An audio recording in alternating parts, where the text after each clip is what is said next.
You know what I am excited for with the 12-team playoff? We have a new potential for incredible conspiracy theories. There's going to be lots of chicanery in this seeding.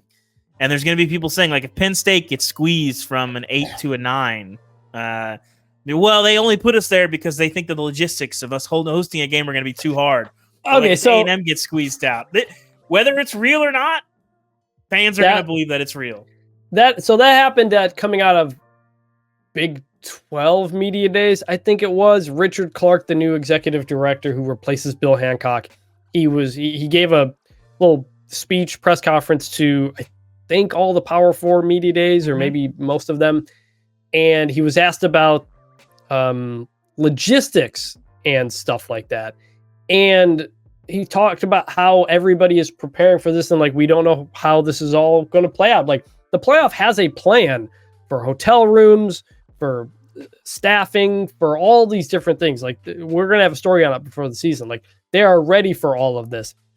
And somebody on Twitter misinterpreted the question and response in the idea that the seeding could be determined by their ability to host a game, which is not happening.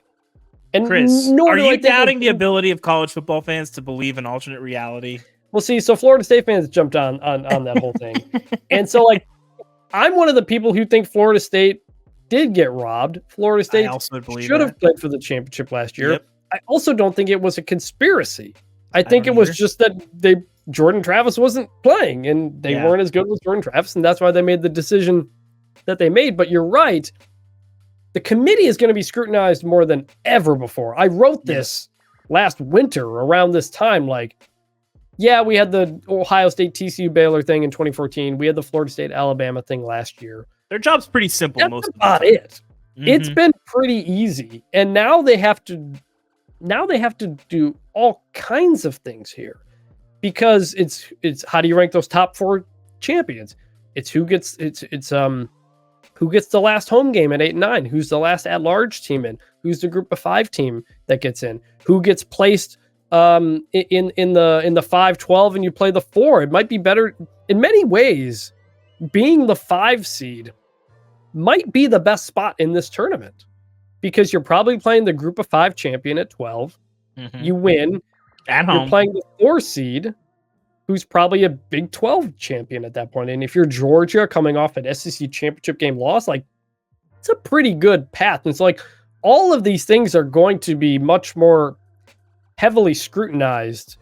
But no, I really don't think the ability to host a playoff game is going to come into it, because there's plenty of places in college football that are difficult to get to. Your Stillwaters, your Happy Valleys. Reality's got nothing to do with it.